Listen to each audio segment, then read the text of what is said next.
Saudara, di tengah sulitnya masyarakat mendapatkan BBM jenis solar bersubsidi dari pemerintah, pihak Ditreskrimsus Polda Jabar berhasil mengungkap kasus penimbunan solar sebanyak 25.000 liter dari dua daerah, yakni Indramayu dan Tasikmalaya. 7 tersangka melancarkan aksinya dengan menggunakan truk yang dimodifikasi. Dalam kurun waktu 4 bulan, para tersangka berhasil meraup keuntungan lebih dari 400 juta rupiah. Bagaimana pengungkapan kasus ini? Ikuti selengkapnya penelusuran kami. Polisi menangkap 5 pelaku penimbun BBM solar bersubsidi. Pelaku mengaku telah menjalankan aksinya selama 4 bulan. Dalam waktu tersebut, mereka berhasil mendapatkan keuntungan lebih dari 460 juta rupiah. Jumlah itu mereka dapatkan dengan menjual solar bersubsidi dengan harga non-subsidi ke beberapa daerah di Jakarta. Tim gelar perkara pun mengonfirmasi pada pihak kepolisian. Menurut keterangan polisi, pelaku kerap memodifikasi truk agar mendapatkan solar yang lebih banyak. Keuntungan yang didapat pun dari selisih harga yang mereka mainkan per liternya. Berawal dari adanya fenomena di masyarakat yang menyatakan bahwa kesulitan mencari bahan bakar jenis solar. Tentunya berdasarkan perintah Bapak Kapolri dan Bapak Kapolda, kami melakukan penyelidikan di beberapa spot yang menurut hasil analisa kami menjadi titik-titik di mana terjadinya penyalahgunaan, yaitu penyalahgunaan bahan bakar minyak bersubsidi jenis biosolar. Nah, dari situ kami tentunya menurunkan tim dan melakukan scanning sosial. Didapatkanlah yang pertama adalah TKP di Tasikmalaya. Dari sana kami menyita kurang lebih 16.000 liter ya. 16.000 liter solar, dan kalau dikonversi ke ton itu sekitar 13,9 ton solar. Dan kami mengamankan kurang lebih 5 tersangka di TKP pertama. Nah, ini amankan juga di daerah Indramayu ini adalah 2 orang tersangka dengan jumlah biosolar yang kita amankan adalah 9.000 liter. Sehingga total 25.000 liter. Kalau kita konversi ke ton kurang lebih 22 ton solar. Itu berdasarkan hasil konfirmasi dari Pertamina. Dan kami dalam hal ini tentunya dibantu juga teman-teman dari Pertamina dari wilayah area manajer Jawa Barat. Penyidikan tersangka. Motif dari para pelakunya apa? Tentunya tidak lepas dari motif ekonomi, di mana kita sama-sama tahu bahwa ada disparitas harga yang mereka dapatkan dari mereka menimbun solar ini. Sebagaimana kita ketahui bersama bahwa solar ini kan sudah ditentukan untuk solar bersubsidi, itu harga dari pemerintah itu ditentukan seharga 5.150 per liter untuk per April subsidi, harga subsidi 2022. Kemudian dia kumpulkan, kemudian dia timbun dan dia jual ke beberapa daerah di luar Jawa Barat, yaitu senilai Rp9.000, sehingga di situ ada selisih kurang lebih Rp3.850 per liter. Itulah motifnya, motif ekonomi. Gitu.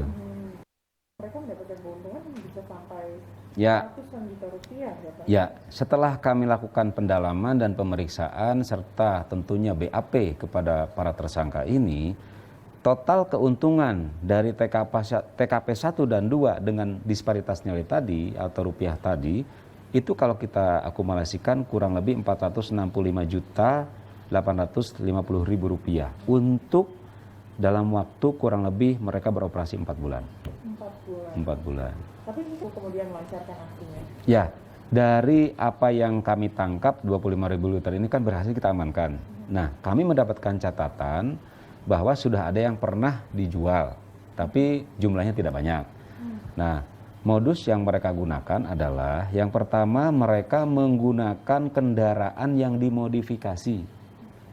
Jadi kalau misalkan kita lihat di sini, ini kendaraan-kendaraan yang mereka gunakan.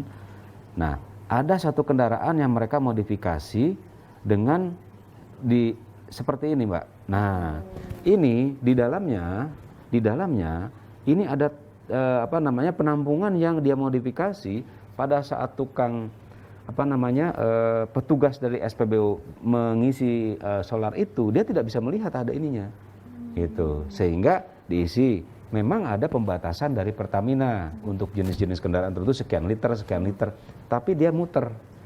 Namanya kalau istilah mereka helikopter katanya. Artinya dia bisa muter sehingga sekali angkut bisa 2000 liter sehari untuk satu ini dalam satu hari. Begitu. Ini modus-modus yang mereka gunakan. Kami belum menemukan. Dan kami pun selalu berkoordinasi dengan teman-teman di Pertamina. Kami pastikan tidak ada. Ya ini murni adalah pekerjaan mereka. Seperti ini mereka setelah keliling dia tampung, mereka punya tangki sendiri seperti ini. Nah mereka sendiri punya peralatan lengkap di selang dan sebagainya. Nah ini yang mungkin harus sering-sering kita melakukan patroli dan pengecekan ke gudang-gudang kosong yang biasanya mereka tutup dengan undercover seperti ini. Jadi gudang itu nggak kelihatan. Nah seperti ini posisi gedungnya. Jadi orang melihatnya bukan untuk menyimpan solar gitu. Nah ini yang mungkin kita harus perdalam kembali modus-modus mereka ini. Jadi lebih ke tadi ya pakai helikopter mereka bilang. Ya istilahnya tuh helikopter ya, maksudnya mobil yang dimodifikasi, kemudian dia berpindah-pindah, berputar-putar. Tadi saya sampaikan bahwa modus operandi mereka adalah menggunakan kendaraan. Tentunya perannya ada yang menjadi supir, ada yang menjadi kondektur. Kemudian juga ada yang di bagian penampungan seperti ini. Nah ini seperti ini penampungan, ya kan? Mereka juga di situ. Ada juga yang bagian distribusi dan juga ada yang bagian untuk mengamankan gudang tempat penimbunan tersebut. Demikian. Mereka kirimkan ke beberapa daerah di Jakarta. Tentunya ini tidak terlepas dari penyalahgunaan untuk industri. Pasti. Ya, keterangan mereka. Akan tetapi kami masih butuh waktu untuk mengejar sampai kemana ini barang didistribusikan. Tentunya tidak bisa kita hanya mengandalkan katanya yang bersangkutan, tapi berdasarkan fakta dan data. Nah, data ini belum kami dapat. Kami upayakan, terus kami kembangkan. Demikian. Jadi keuntungan bisa mencapai ratusan juta. Betul. 400 kalau tidak. Kalau dalam waktu 4 bulan itu hasil kalkulasi kami dengan apa yang kita sita dan catatan-catatan yang ada kami dapatkan di TKP itu kurang lebih 485 juta. Jadi artinya sebulan 100 tergantung daripada volume yang mereka perjualbelikan. Mungkin bagi tersangka dan mungkin orang-orang yang menyalahgunakan. Iya.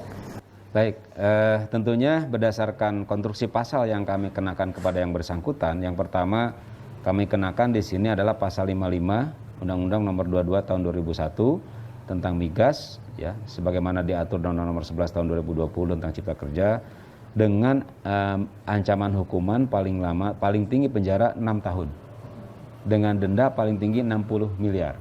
Dan kami pun tentunya kami lapis supaya ini menjadi persangkaannya sempurna, artinya lengkap dengan pasal 55 KUHP, karena mereka melakukan perbuatan ini secara bersama-sama. Aksi pelaku berawal dari truk yang digunakan pelaku untuk mengangkut BBM jenis solar bersubsidi.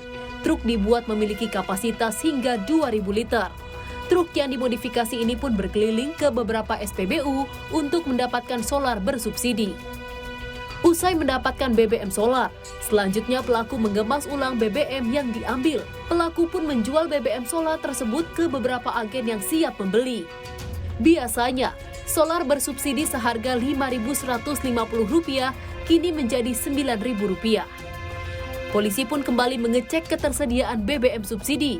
Nyatanya, berkurang banyak dan terungkap para pelaku yang tersebar di wilayah Bandung dan Tasikmalaya.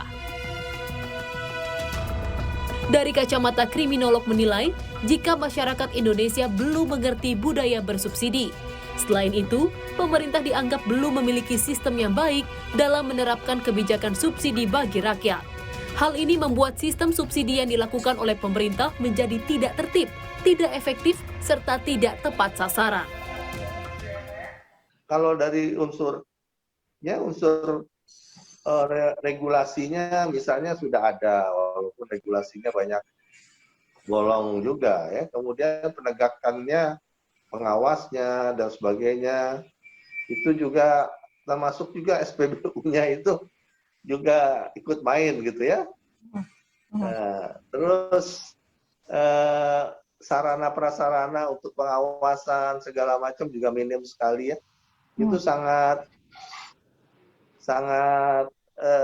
manual ya, manual, tidak ada yang sifatnya sudah lebih online ya, lebih digitalis gitu ya, mengawasi terjadinya kebijakan subsidi pemerintah yang diterapkan sekarang dengan sistemnya yang bisa dibilang tidak komprehensif begitu ya, sistemnya masih bisa dibilang acak-acakan, ini justru malah bisa membuka peluang kriminal ya di masyarakat gitu ya, dengan tadi. Ya, jadi bukan kriminal, lebih kita ya kriminal oke, tapi lebih terjadi apa? Pelanggaran hukum ya, pengaturan ya, larinya ke kalau mau dikriminalkan ya harus ada penegakan hukum atau kalau enggak gimana? Bisa bangkrut kalau begini. Subsidi itu justru memiskinkan pemerintah dan sumber ketidakadilan gitu. Ini yang nggak pernah dibahas. Nah ini menarik Pak, sumber ketidakadilan itu berarti dari tadi ya, malah justru tidak tepat sasaran gitu ya? Ya, sistem penegak hukumnya ada misalnya kalau ada pengawas, ada pemerintah, polisi, ya, penegak hukum. Yang ketiga, sarana prasarananya. Bagaimana? Itu yang tadi saya katakan, sistemnya jangan hanya manual, bisa sistemnya digital dan segala macam. Yang keempat, dan termasuk juga pom bensinnya khusus. Yang keempat, masyarakatnya. Masyarakatnya itu tidak taat sama, ya nggak ada kesadaran, misalnya ada tetangga atau orang yang lagi nimbun apa gitu ya, solar apa, lapor gitu. Atau yang kelima itu yang saya bilang tadi, budaya itu tadi ya, budaya subsidi itu belum tumbuh gitu. Ya, kebudayaan orang Islam harus sayang menyayangi, sama yang kecil harus menjaga, mengayomi. Buktinya gas 3 kilo diembat juga. Ya kan? Mesin solar subsidi dijadikan bahan jualan. Hingga saat ini, pihak kepolisian masih terus melakukan pendalaman dan memburu adanya kasus-kasus serupa yang tentunya sangat merugikan masyarakat. Sementara ketujuh tersangka diancam hukuman maksimal 6 tahun penjara dan denda 60 miliar rupiah. Dari Bandung, Jawa Barat, Fida Alatas, Reza Pratama melaporkan.